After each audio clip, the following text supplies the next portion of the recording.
Introdução crítica ao projeto de experiências. Essa é uma visão geral do que a gente vai tratar nessa disciplina, por uma perspectiva que a gente vem desenvolvendo aqui nesse espaço laboratório de design contra opressões. Então eu vou trazer um pouco da minha trajetória de mais de 20 anos trabalhando com isso e culminar na presença de vocês aqui nessa disciplina.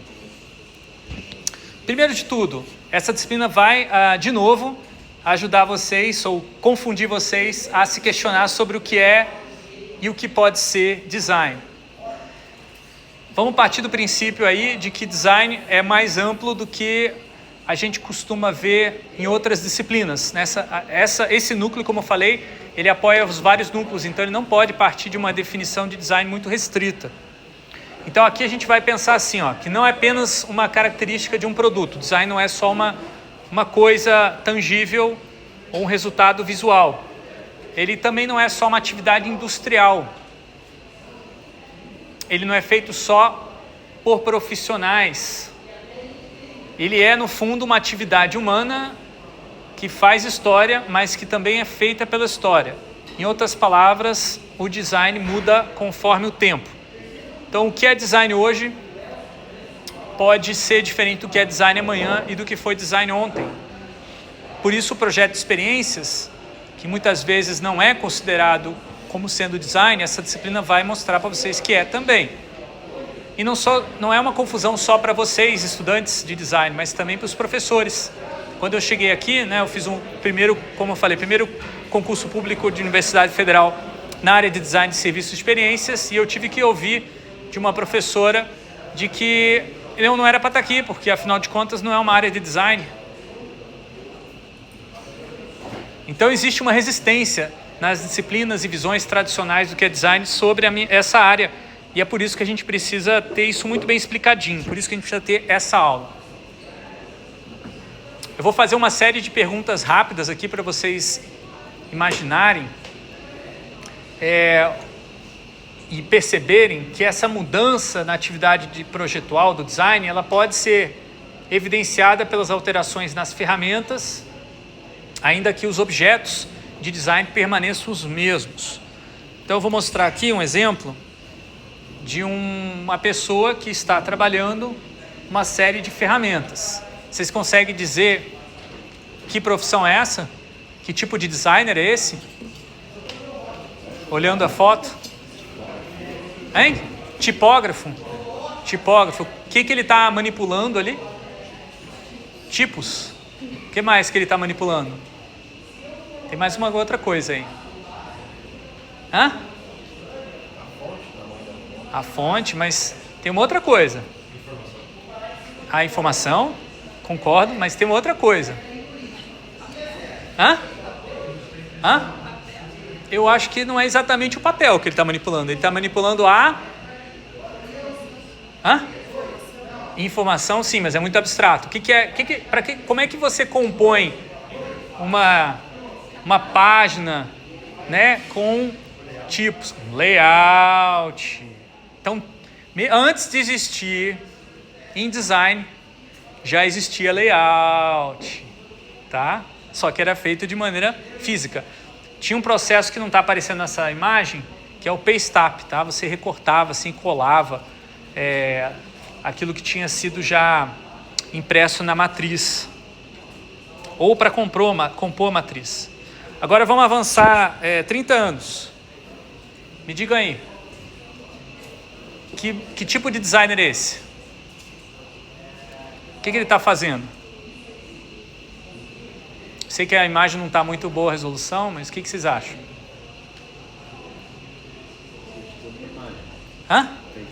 Editando uma imagem. O que mais? Que tipo de designer é esse? Designer gráfico? Como é que você sabe? O que ele está manipulando ali, além de uma imagem? Um programa no computador, a ferramenta dele. Mas o que ele está tentando produzir com esse programa? Notem o fundo atrás da imagem, da figura. Fazendo o quê? Montagem. Qual que é a palavra que a gente usou agora há pouco?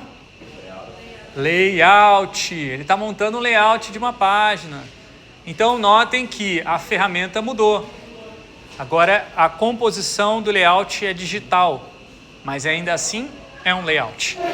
Tá? Então, entre o tipógrafo e designer gráfico que usa essas ferramentas, o objeto permanece mais ou menos estável, tá?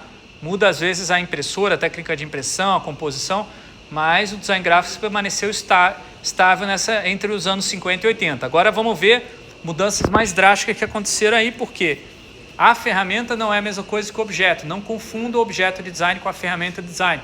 Às vezes muda a ferramenta, não muda o objeto. Agora é mais difícil essa pergunta aqui, ó. O que esses designers estão fazendo aí, nessa imagem? O que vocês conseguem dizer? Um brainstorming, excelente resposta. O que mais? O que mais vocês acham que eles estão fazendo? Brainstorming de quê? Dá para imaginar? Parece um storyboard, talvez, pelas imagens ali na... Um storyboard que eles estão vendo na parede. O que mais? Um brief. O que mais?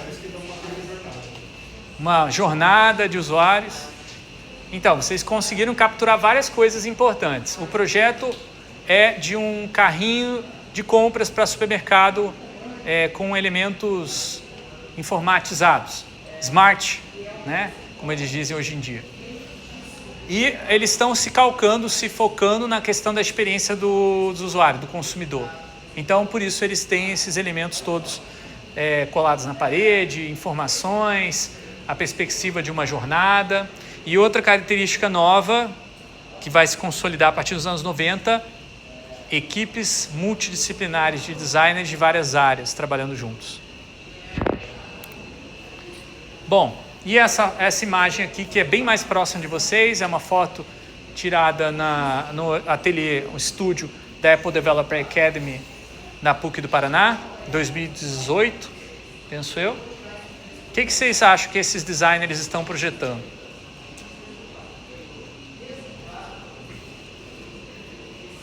Parece alguma coisa de UX, de interface. UX, interface. O que mais? Jornada do usuário. O que mais? E quanto às ferramentas? Conseguem prestar atenção nas ferramentas? O que eles estão usando para projetar essa experiência? Tem um quadro, não é um quadro branco, né? Mas é um quadro que tem função de quadro branco. Laptops. O que mais?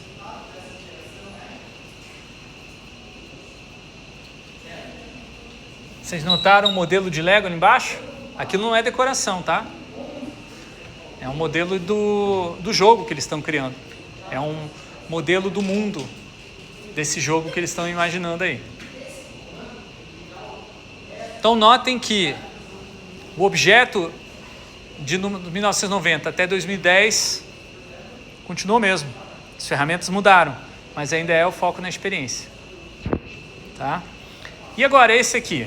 Esse aqui é o que mais confunde. Alguém conhece esse aplicativo? Figma. O que esses designers estão projetando aí? Que? Card? Não se confundam ferramenta e objeto. Qual a ferramenta é o Figma, mas e o objeto? O que eles estão manipulando aí?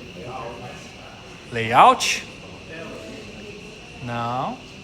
Gente, layout é um objeto do design gráfico até os anos 80, hein? O que é que está... O objetivo aqui qual que é? O que quer se proporcionar em último caso? Não é um layout. É uma experiência. Eu falei para vocês no começo, esse aqui vai ser difícil, vocês vão se confundir. E a maior parte dos estudantes de design que começam nessa área começa errado, porque acham que aprender design de experiência é aprender Figma. Está colocando o carro nas frentes dos bois. Se você não entender o que é experiência, você vai sentar no Figma e vai fazer uma coisa que é uma porcaria em termos de experiência. Porque você vai projetar uma interface, não uma experiência. A interface é um pedaço da experiência, uma parte dessa experiência. Importante, a gente vai ter aula sobre isso, mas é a menor parte. A parte mais importante é você entender o aspecto humano que todas aquelas pessoas que vocês viram nas imagens anteriores estavam se batendo para chegar lá. E é por isso também que tem equipes multidisciplinares, porque é difícil capturar o que é uma experiência e depende de experiências diversas, por isso também é em grupo. O trabalho nessa área normalmente é em grupo. Quem trabalha sozinho nessa área normalmente é uma pessoa que está sem recurso ou uma pessoa que realmente não sabe fazer bem feito o trabalho dela. Então, a gente não vai ter aula de Figma nessa disciplina, já vou avisando. Se vocês quiserem ter uma aula de Figma, uma oficina, uma troca de experiência, organize por conta própria, porque eu acho que, em primeiro lugar, eu não apoio o uso de software proprietário na universidade pública. Segundo, a gente nem tem equipamento para instalar, se a gente quisesse, para essa turma toda. Não tem um laboratório com tanto computador assim. O computador não vai rodar bem esses aplicativos. Então, a gente nem vai tentar fazer isso. Mas eu recomendo, quem tiver interesse em estar mais próximo de ferramentas de mercado na área, de vocês organizarem formas de aprender. Várias vezes já aconteceu isso através de um projeto chamado Xdive, organizado pela professora Cláudia Bordim, oficinas de Figma, tá, oferecidas uns para os outros. Então, vale a pena vocês se organizarem para isso, que se quiserem, né? Nessa disciplina, a gente vai ter essa visão mais ampla sobre o que é experiência e, por isso, eu estou pedindo para vocês não se confundirem o que é ferramenta, o que é objeto de design. Então, as ferramentas de design mudam quando o objeto muda. Mas, às vezes, muda a ferramenta e não muda o objeto. Hoje, o objeto continua em expansão e ele está indo além da questão das experiências como eram pensadas na época de 1990. As experiências que hoje interessam são experiências que têm a ver com tecnologia, gênero, raça, poder, política, cultura, clima ou meio ambiente ou a questão da mudança climática e a economia. Isso de acordo com o ateliê, o estúdio, o escritório de design Other Tomorrows, que é um escritório nos Estados Unidos. Então, isso aqui é um recorte específico entre pesquisadores e designers que trabalham nos Estados Unidos e na Suíça. Não vale para todo mundo, mas de todo caso, existe uma movimentação forte hoje para pensar o design dessa maneira ampla e o nosso currículo, como eu falei, já está bem adiantado. Exemplo aqui, ó.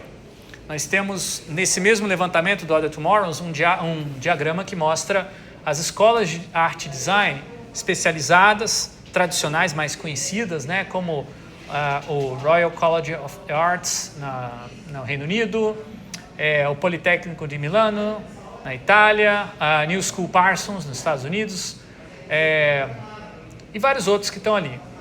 Né? São escolas de arte e design separadas do resto da universidade ou, às vezes, até independentes da universidade. Aí você tem no segundo nível de escolas, as escolas multidisciplinares que acolhem também estudantes das engenharias, das ciências sociais, né? Que vão estar operando fora do âmbito das escolas de arte e design. Tá muito parecido também com a minha formação no doutorado. Tá? Eu estava numa escola próxima da TU Delft. Não está aparecendo aqui, mas lá na Holanda tem essa orientação multidisciplinar de equipes projetando participativamente, colaborativamente. Já no terceiro círculo, você já vai ter as escolas que tratam de design, mas não estão ligadas ao design, estão ligadas a outras áreas, como a saúde, como o direito, como a engenharia. E o último nível, mais amplo de todos, são as escolas de design que atendem todas as áreas da universidade. Elas são espaços de colaboração interdisciplinar. Elas acolhem pessoas de várias áreas. Então, você tem a famosa D-School da Stanford, tem a mais recente no MIT, que é o MIT Med, alguma coisa assim, não me lembro exatamente o nome. Tem o laboratório da UC San Diego, Design Lab. E eu estou falando tudo isso porque todos esses caras aqui estão tentando capturar um pouco do que vocês estão fazendo aqui. A gente está mais ou menos naquele primeiro nível ali, mas tentando expandir para o segundo nível. Colaborações com as engenharias, com as artes. Ainda não temos o mesmo nível de jogo de cintura na nossa instituição. Na Universidade da Flórida, onde eu tive a chance de dar aula entre 2023 e 2025, eu tentei montar um desses centros. Tá? Era para se chamar D-Center, e a proposta era descentralizar o design do College of the Arts, porque lá estava ligado às artes, o design, para espalhar isso para as engenharias, para a saúde, para o direito, para todas as áreas da universidade, todo mundo fosse atendido e pudesse desenvolver projetos multidisciplinares. O projeto não foi contemplado na nosso pedido de financiamento, acabou não acontecendo, em partes por conta do crescimento daquela visão mais conservadora a respeito do que é design, a respeito do que é uma universidade, do que é ser americano e por aí vai. Afinal de contas, eles não iam dar dinheiro para um projeto de um latino que acabou de chegar do Brasil e não sabe o que está falando. Tá bom, né? E eu deixei eles para trás. Estou aqui com vocês porque eu acho que aqui a gente tem a chance de participar dessa expansão da atividade do design a partir de uma visão teórica.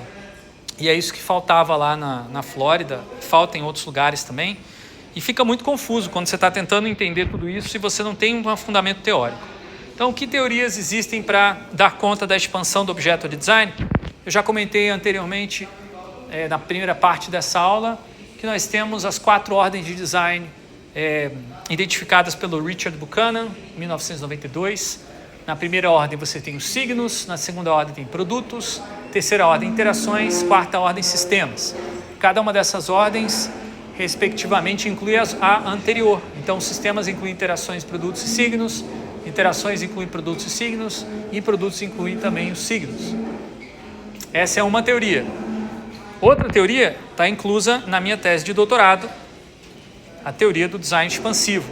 Então, diferente do Buchanan, eu vou identificar 3 objetos de design que vão se expandindo e vão entrando em contradição. Um vai contradizendo o outro. Se até em 1800 a atividade de design estava centrada no domínio, na manipulação dos materiais de construção, isso vai mudar. E em 1930, no ápice da Bauhaus, já tem uma virada para a entidade complexa. Os materiais se tornam apenas secundários em relação a um todo, que é maior do que as partes. E essa entidade complexa vai começar a ser observada, manipulada, modificada como um mecanismo, um espaço para vários tipos de performances emergentes. Então, a partir de algo complexo, surge um fenômeno emergente, e isso vai se tornar uma preocupação a partir dos anos 90. O projeto de experiências, ele se encaixa dentro da ideia de performance emergente. Então, quem tiver interesse e curiosidade, o capítulo final da minha tese de doutorado fala um pouquinho sobre isso. Vamos ver alguns exemplos de como que essa teoria se aplica. Na história do design, a gente tem vários produtos icônicos, né, que marcam épocas. O modelo 302 é projetado pelo Henry Dreyfuss, é um telefone que marcou época pelo formato ergonômico, né, que você pega ele e você segura, ele não cai da mão, ele é leve, ele tem uma forma simples e ele é muito funcional. Então, todos os designs de telefones que vieram depois, de uma certa maneira, dialogam com esse modelo clássico, digamos assim. Tá? Foi um dos primeiros projetos em que foi incluído estudos antropométricos em larga escala da população para que, de fato, esse fone cabesse na mão das pessoas. Para vocês, talvez essa ferramenta seja um tanto antiquada, vocês não tenham usado, eu usei até, sei lá, a minha infância, acho que na adolescência ainda se usavam isso, mas a realidade atual foi inaugurada pelo paradigma do iPhone e do smartphone com tela interativa, né, que traz uma possibilidade muito, mas muito maior do que um telefone analógico. E isso aqui não dá para ser descrito como apenas uma entidade complexa que tem coisas dentro do telefone, que é o caso desse, né? Ele é uma aparência simples para algo bem complexo. Agora, no iPhone, você tem uma performance emergente de vários tipos de jogos, interações, aplicativos que você pode rodar ali. Então, vai muito além de uma entidade complexa. Para elaborar melhor essa diferença de maneira gráfica, pensem que a entidade complexa ela concentra muitas coisas em um, é um todo em um. Já a performance emergência ela é uma espécie de meio para várias coisas que estão passando por dentro do objeto. Ele não fica no objeto, o objeto é só um ponto de passagem, uma mediação. Isso é o iPhone. Então, a performance emergente, descrevendo de maneira geral, é um processo, não um produto. É diferente cada vez que se repete. É intangível, mas pode ser medida, mensurada, sentida, registrada, colocada no diário gráfico. Esse é o desafio principal da avaliação de vocês. E ela também pode ser planejada, mas mesmo assim é algo que vai surgir da emergência. E quando eu estou falando de emergência, já falei várias vezes, você tem o primeiro nível de significado, que é a área da saúde. A área de saúde, ela se organiza a partir de emergências, então o hospital está preparado para atender emergência, acontece um desastre, as pessoas vão para o hospital, e o hospital é um sistema que se organiza de acordo com a demanda. Então, se tem mais pessoas entrando numa determinada parte do hospital aqui, tem mais pessoas no outro lado se preparando para receber na próxima etapa, depois da triagem, essas pessoas que estão sendo internadas. O que vocês estão vendo nessa tela é uma simulação de uma atividade regular planejada para um centro de diagnósticos médicos, ao qual eu participei do projeto no meu doutorado na Holanda. Então, a gente produziu essa imagem com base em dados do que estava se esperando para esse centro diagnóstico. Isso foi discutido com os vários profissionais que iam trabalhar, a equipe multidisciplinar, visando melhorar a experiência dos pacientes, mas não só deles, também dos enfermeiros, dos médicos e todo mundo que trabalhasse lá. Com base nessa experiência de participar de projetos hospitais, vários, eu compilei aquilo que era mais importante para o desafio de um projeto multidisciplinar de um hospital num jogo de tabuleiro, chamado Hospital Expansivo.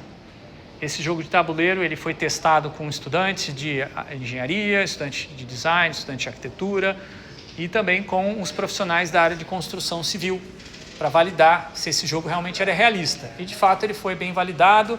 Ele é um jogo que tem uma duração longa, de 2 a 4 horas. Ele é um Eurogame, ele tem um nível de complexidade muito alto em relação a um banco imobiliário, por exemplo, porque ele simula, de fato, a dificuldade que é você projetar um hospital que atenda a demanda flutuante, ou seja, uma emergência. Então, aparece, às vezes, pacientes que vêm numa ambulância, que precisam ser tratados imediatamente, e você tem que construir o hospital para atender a pessoa, e você não consegue construir tudo de uma vez, então você recebe o paciente, enquanto ele está sendo tratado, você está construindo a outra parte do hospital. Essa é a parte engraçada, divertida e desafiadora do jogo, que o hospital se mexe enquanto você está operando ele, recebendo os pacientes e tratando as pessoas. Esse jogo sério, o Serious Game, ele foi publicado na minha tese de doutorado e também em artigos científicos sobre a tese. Depois que eu voltei ao Brasil, 2015, eu resolvi testar e validar essas abordagens criativas, lúdicas, participativas, que eu tinha usado e desenvolvido lá na Holanda, aqui no Brasil, para ver se funcionava aqui também. E tive uma feliz avaliação no Hospital de Clínicas do Paraná. A gente trabalhou na integração entre as equipes ligadas às cirurgias, e a gente usou principalmente os game stormings, que são atividades de criação, avaliação e reflexão, usando pequenos jogos mais simples do que o jogo de tabuleiro completo ali do Hospital Expansivo. E com base nessa abordagem, a gente desenvolveu uma ideia de um planejamento emergente, porque a grande reclamação das equipes é: poxa, você não planeja a tua parte, você não planeja a tua, você não faz direito o teu planejamento. Só que o problema é que o hospital funciona na base da emergência, então o planejamento não pode ser muito fixo, não pode ser detalhadinho, senão você chega na hora que acontece a emergência, você não sabe o que fazer.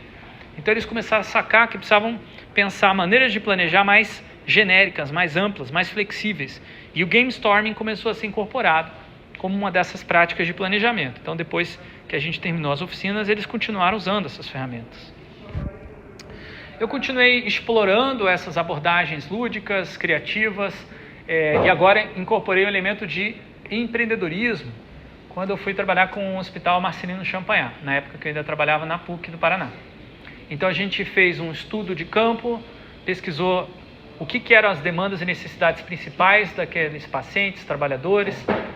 Conversamos com enfermeiros, com médicos, até com o pessoal da limpeza a gente conversou, trouxe as necessidades para um painel de evidências, organizamos e geramos perguntas de pesquisa, tentamos interpretar o que a gente estava pesquisando através do teatro, fizemos algumas peças de teatro para falar dos conflitos encontrados, depois prototipamos um novo aplicativo para poder suprir uma demanda necessária e na última imagem vocês veem um teste com usuários, pessoas que estavam visitando o hospital. A gente já perguntou sobre a sua opinião, se estava funcionando bem o aplicativo, se tinha utilidade, por aí vai.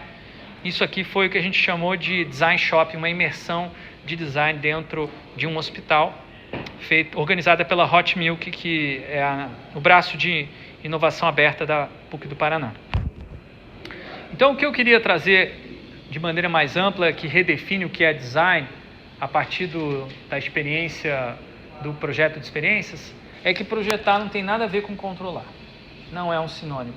E essa ideia de que você tem que controlar no mínimo detalhe o pixel ou os pontos da fonte tipográfica não é uma ideia real do que é projetar. Isso, na verdade, tem mais a ver com produção do que com projeto. E o projeto é uma fase em que você deixa em aberto o seu produto, o seu serviço, a sua experiência, o seu sistema para emergência, para coisas que podem acontecer que você não sabe o que é. Então, se você vai projetar um sistema de móveis modulares, como o Suro, que é um projeto de um TCC aqui do Conrado Dembinski e o João Tarran Araújo, é um projeto que não dá para você fazer com a perspectiva de controle, né? Você só consegue projetar um móvel como esse se você perder o controle. E, de fato, era algo que esses estudantes, para quem os conhece, são lendas vivas aqui do curso, já se formaram, finalmente, depois de mais de 8 anos, mas eles traziam justamente essa questão da liberdade como um elemento fundamental do projeto. Então, nota que para poder capturar o que dava para fazer com esse móvel, que tipo de experiências que ele seria mais adequado, eles fizeram uma improvisação usando o teatro do oprimido. Então, a gente fez uma espécie de simulação de como seria usar esse móvel numa festa. Enquanto a festa está acontecendo, a dinâmica vai mudando, os móveis vão mudando de formato e vão se reconfigurando em tempo real. Então a gente fez uma simulação e inventou uma festa ali e depois acabamos sendo expulsos ali da parte onde a gente estava fazendo isso, porque fez muito barulho ali, claro, né? A gente botou som alto e tudo mais, uma simulação de festa e tal. Nunca mais pudemos usar esse laboratório. Mas foi divertido e deu certo o projeto deles. Então, projetar não é controlar, mas é improvisar nessa perspectiva. Então, o improviso, a gambiarra, né, o enjambre, o jeitinho, são todos elementos interessantes no projeto de experiências, embora eu sei que não seja em outras áreas. Por isso que o teatro, a dança, a arte marcial e a música são excelentes maneiras de aprender a improvisar e de se inspirar para projetar experiências. Então, eu trago um pouquinho da minha experiência. Quando eu era adolescente, eu aprendi a improvisar com capoeira. Eu tinha um professor ligado à capoeira de Angola, que trazia outras referências além da Angola, mas me ensinou uma capoeira mais lenta, uma capoeira de chão, de jogo de dentro, né? Uma capoeira que me conectou também com a cultura afro, que é uma coisa que eu não conhecia, não tinha um contato anterior. Faz bastante tempo que eu não pratico, mas ainda dou meus pulos aí. Se algum dia vocês quiserem fazer uma roda aí, quem jogar capoeira me chama que eu venho, tá? Mas para quem não conhece, nunca jogou capoeira, deixa eu só saber, quem que jogou capoeira alguma vez sabe o que é uma ginga? Levanta a mão aí para ver. Ah, legal, tem algumas pessoas. Bom, a ginga basicamente é um movimento muito simples, que você repete várias vezes para você não ficar parado. Então, o segredo da capoeira é você não pode ficar com o seu corpo parado. Você tem que estar sempre em movimento, porque daí você tem jogo de cintura, né? Essa palavra também tem um pouco a ver com capoeira. Jogo de cintura, que a cintura está se mexendo, então você consegue reagir mais rápido ao movimento do seu adversário ou do seu companheiro. Eu vou reproduzir assim o que eu lembro da ginga, né? Então, algo assim, mais ou menos assim. Peraí. Acho que é isso aí. Ó, então, esse movimento aqui, você vai protegendo o seu peito com o braço e vai criando vários tipos de ângulos que vão te permitindo também iniciar um golpe, algo que eu não vou fazer aqui agora, porque não tem espaço e porque eu estou destreinado, posso me machucar. Mas aqui vocês veem um diagrama que está mostrando ali a ginga, né, que é na primeira linha. Aí você faz um movimento, um golpe, e depois você volta para essa ginga. Então você tem um ritmo ditado pela ginga, tá? Então esse gingado, o gingar, é uma atividade que eu acho que a gente pode se inspirar na capoeira para o projeto de experiências. Isso daí se conecta também com outras experiências de descolonização, porque não, das referências culturais para projeto, tá? Então eu vou buscar na cultura indiana, muita coisa me inspira de lá, principalmente a música popular indiana, o kirtan, que é um modelo de música muito parecido com o jazz. Na verdade, o jazz bebe um pouco na música indiana também, tem até alguns diálogos interculturais, porque não é uma música que tem uma partitura rígida, pré-definida. Você vai improvisando com os seus parceiros de música. Então, se algum dia vocês me virem tocando isso aqui, vocês vão entender o que eu quero dizer com isso. Não vou mostrar nenhuma gravação aqui, porque também não sou muito bom nisso. De todo caso, para fechar, com o teatro do oprimido, que eu tive a oportunidade de aprender no CTO, o Centro de Teatro do Oprimido no Rio de Janeiro, fiz vários cursos lá, o último foi agora no Carnaval, eu aprendi que a improvisação ela não é necessariamente positiva, tem improvisação também para oprimir, improvisação que destrói, improvisação que machuca, improvisação que é um trabalho mal feito. E aí, no caso, eu estou numa peça de teatro em que a gente está improvisando uma cena de assédio num bar. Eu estou fazendo o papel do opressor, né, do machista. Mas o interessante da cena é que eu estou improvisando essa cena com base no que os meus colegas homens, né, que estão criando ali, digamos assim, uma força masculina opressora para me dar a coragem. Então, eles me empurram, me jogam para cima da mulher e tudo mais, e aí eu vou fazendo esse movimento, enfim, horrível, né? Ridículo, né? De tentar beijá-la à força. Isso tudo é uma improvisação, a gente não tem um script no teatro oprimido que diz, agora você vai lá e você pega a mulher e você faz isso assim. Não, isso é improvisado, tá? O teatro do oprimido é uma experiência muito importante na minha trajetória e eu vou desenvolver várias atividades em cima disso depois, tá? Vocês vão ouvir falar de teatro oprimido bastante nesse curso. Em todo caso, em todas essas 3 experiências que eu tive, capoeira, música indiana e teatro oprimido, a inércia, ela é tanto uma coisa que faz a gente ficar parado, quanto manter a gente em movimento. Então, quando você já está em movimento, já está se movimentando, seja na ginga, seja na improvisação básica das outras práticas, você consegue reagir mais rápido à pressão. Você já está preparado, você já está com energia, com impulso. Bom, agora vamos trazer essa discussão mais ampla para a profissão de design. Hoje nós temos, então, além do chamado UX Design, que é o mais conhecido, nós temos um negócio chamado UI Design. O UI Design, no Brasil a gente usa mais o termo designer de interface ou até mesmo teleiro. É uma pessoa que foca no aspecto gráfico, no projeto gráfico da interface. Tá? Lembra daquela discussão de que a ferramenta muda, mas o objeto não? Então você pode usar Figma para fazer design gráfico. Tá? Então você vai mostrar para mim, olha o meu projeto de experiências, e você só tem telas no Figma, eu vou dizer, não é um projeto de experiências, isso aqui é um projeto de layout.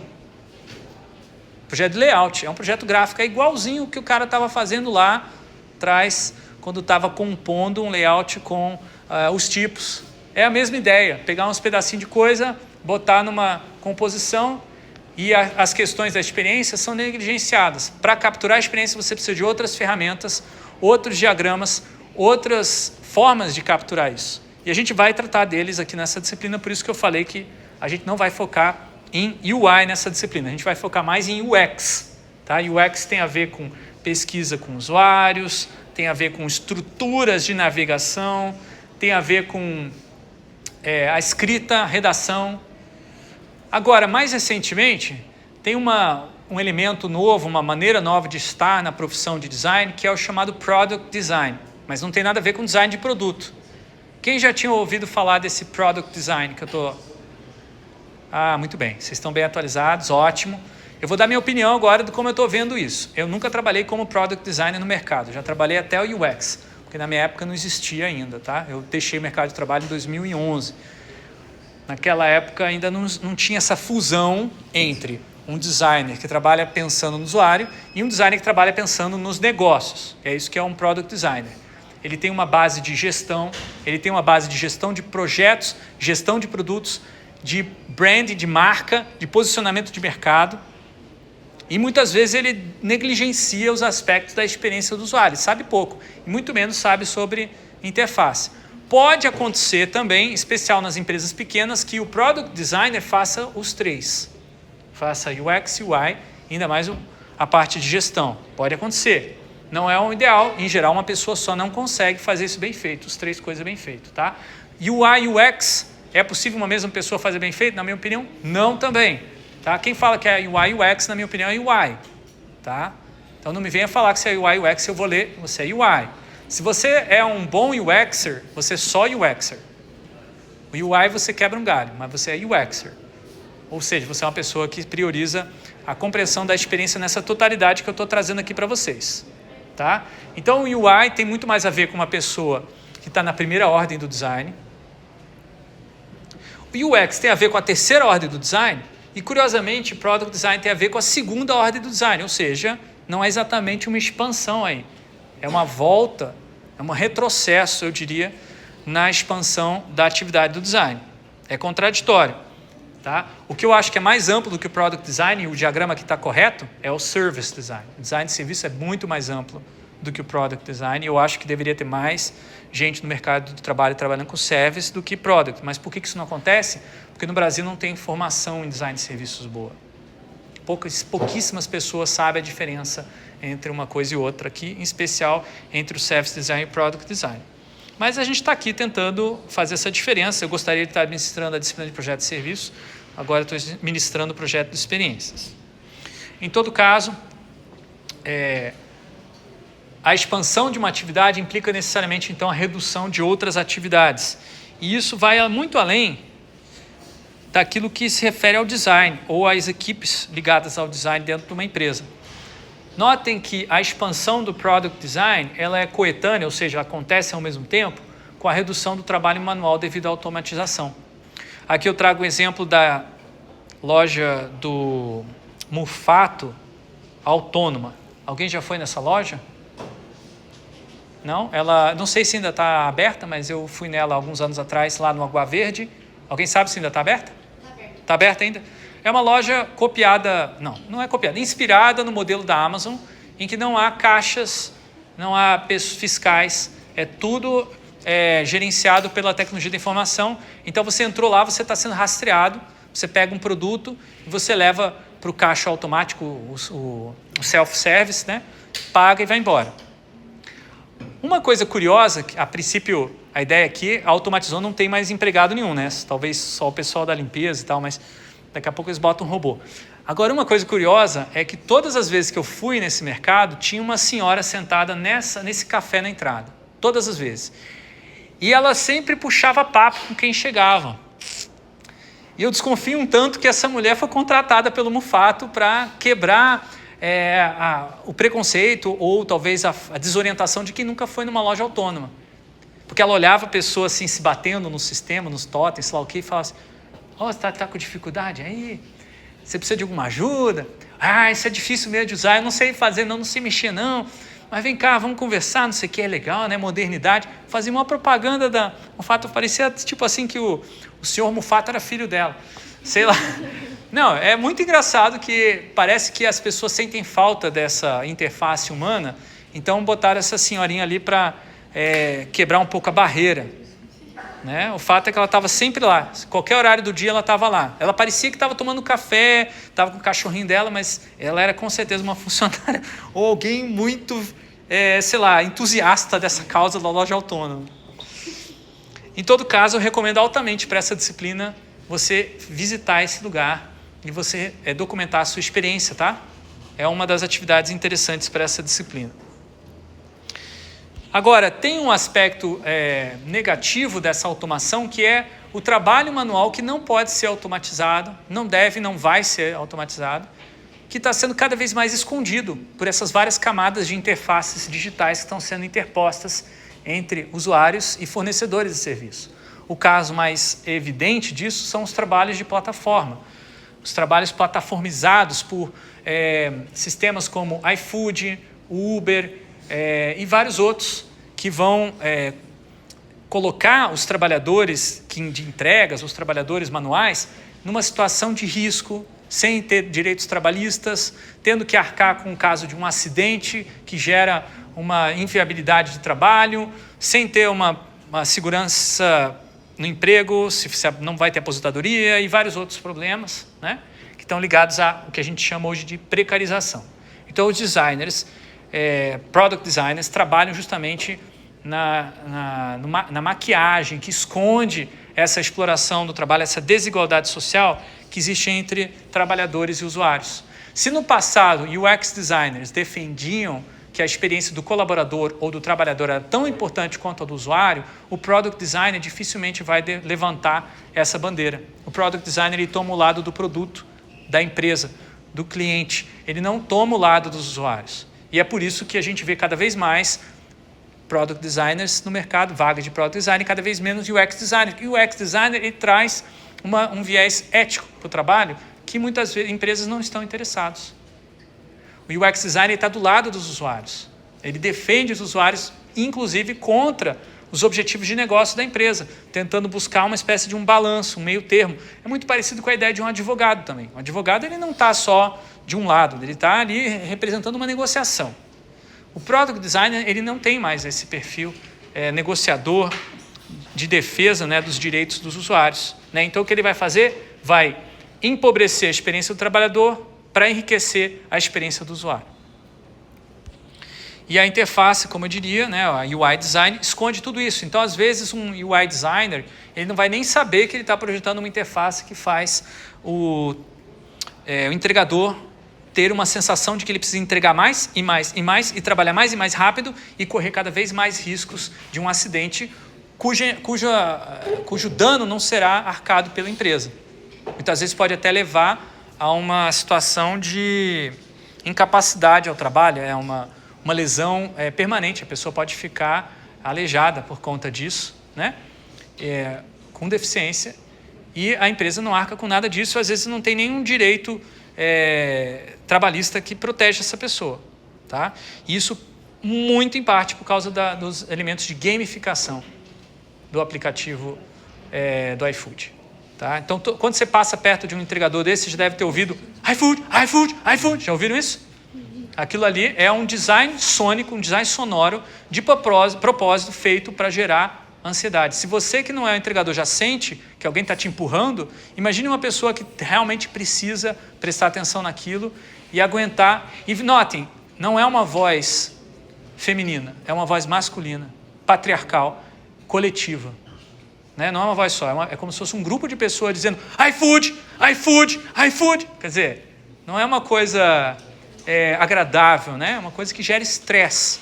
Isso é só uma das pontas do iceberg de toda uma arquitetura, um projeto persuasivo extremamente funesto, antiético, e muitos designers que eu conheço, que já trabalharam, inclusive ex-alunos, nessas empresas do tipo iFood, hoje não conseguem, não vão e se recusam a trabalhar em empresas desse tipo, porque elas são empresas que não têm escrúpulos, entende? Não atuam, de fato, na defesa dos direitos dos usuários, e estão ali simplesmente para extrair o máximo possível de lucro que conseguem, sem dar um benefício concreto, real, ao ecossistema onde estão. Empresas que estão fadadas a um dia explodirem por conta de algum tipo de desastre, de corrupção, de péssima gestão. Não são empresas confiáveis, nem que eu recomende vocês começarem as suas carreiras. Mas não são todas as empresas que são assim. Tem muita empresa ainda fazendo trabalho ético e lutando contra isso. E vocês vão encontrar com certeza no mercado de trabalho. Só tomem cuidado com uma coisa.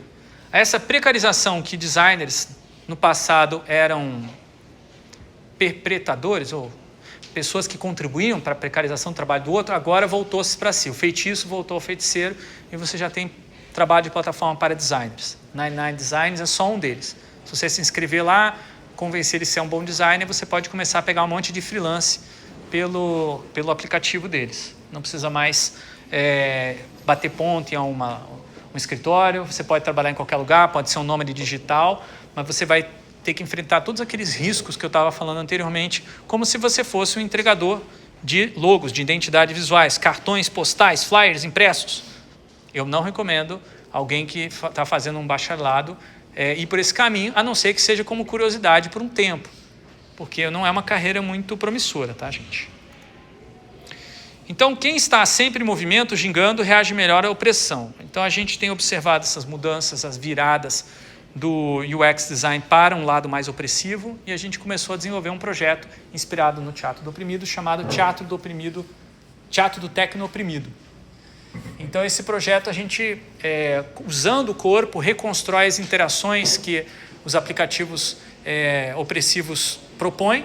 A gente sente no corpo a opressão e, com isso, a gente pensa maneiras de libertar-se dessas opressões e projetar, por exemplo, uma rede social com outros padrões de algoritmo. Tá? Aqui nós temos um anunciante jogando notícias emocionantes, especialmente notícias negativas, para um usuário frustrado. Então, se você sente que você fica frustrado, com uma sensação de irritação, ansiosa, quando você embarca no scroll infinito de um feed, saiba que isso não é por acaso, isso é projeto, é de propósito, e os anunciantes ganham com isso, porque quando você está com emoções negativas, você baixa a guarda e a propaganda entra mais na tua atenção. Você tem a tendência a olhar para uma propaganda e prestar mais atenção porque está faltando algo em você. Quando você está feliz, satisfeito, tranquilo, você não precisa de mais nada. Então você não presta atenção na propaganda. É tenso, né? Mas é design isso. É de propósito, e as pessoas que criaram isso estudaram arduamente como funcionam os cassinos.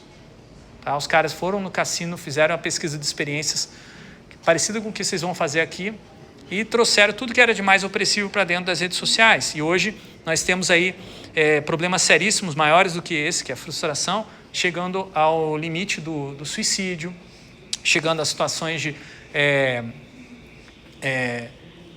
da pessoa não aceitar o corpo dela e se submeter a diversas plásticas quando ainda é adolescente, né? Uma série de problemas que o Facebook e o Instagram já estão sendo questionados nas cortes, mas que a gente, como designer, tem que ter uma visão crítica para não reproduzir isso aqui. Então é por isso que a gente tem essa atividade de teatro. Essa atividade de teatro também tem momentos públicos em que a gente apresenta peças para o público. Essa peça foi apresentada durante a pandemia, na semana de estudantes, semana acadêmica dos estudantes da USP. A gente apresentou um teatro remoto usando figurinos digitais. Eu estou fazendo o papel do cliente que está contratando uma inteligência artificial que gera logos automaticamente, só que não é tão automático assim. Na verdade, ela distribui o trabalho para um designer precarizado que tem que entregar logo em 5 minutos por uma quantia irrisória, e a gente está simulando em 2020 essa precarização que depois viria a se tornar real através de sites como 99 Designs, que eu já mostrei para vocês. Então, com base nessa experiência de teatro do Tecno-Oprimido, a gente funda em 2021 o Laboratório de Design contra Opressões. É uma reunião de vários projetos de extensão. Tem o Wixdive, que eu mencionei, da professora Cláudia também. Tem o Coletivo Murais, tem o VUCA Ateliê, tem o Atrelado, tem um projeto de jogos que está começando também, que é o Bem Bolado, e várias coisas que às vezes a gente até se perde. Quem quiser conhecer mais dos projetos que estão ligados ao lado, venha participar do nosso Bate-Bumbo, que é a reunião semanal, toda quinta-feira, das 1 da tarde às 2 da tarde, aqui nesta sala. Tá? Todo mundo convidado, quem quiser conhecer. Quem quiser participar direto dos projetos, não precisa vir para o Bate-Bumbo também. Você pode ir direto nos horários onde cada projeto tem a sua atividade. E para saber isso, você acessa no Instagram do lado e dos projetos que estão ligados a ele. O Lado faz parte de uma rede chamada Design e Opressão, que inclui outras universidades aí ao redor do Brasil. Tá? Por enquanto, as mais ativas são a Federal do Rio de Janeiro, a UERJ, não está aparecendo aqui, mas também teve bastante participação, a UFJF, do Juiz de Fora, o Instituto Federal de Pernambuco, a PUC do Paraná, a Universidade Federal do Pará, e outras que estão se articulando para ter coisas parecidas com o Lado. Em cada uma dessas tem uma iniciativa parecida, e você pode até fazer intercâmbio se você quiser, e alguns alunos fazem isso, visitam as unidades parecidas do Lado quando estão nessas outras cidades aí. Então, para finalizar, gente, o projeto de experiências nessa perspectiva da disciplina, na minha visão, na visão do Lado, é uma complexidade contraditória. Ele não se reduz a uma performance planejada, nem tampouco a uma interface gráfica. Então aqui estão referências acadêmicas e algumas de mercado também. Se vocês quiserem dar uma olhada depois, esses slides eu vou disponibilizar lá no Moodle. E é isso. Agora sim, momento de tira dúvidas, caso alguém tenha.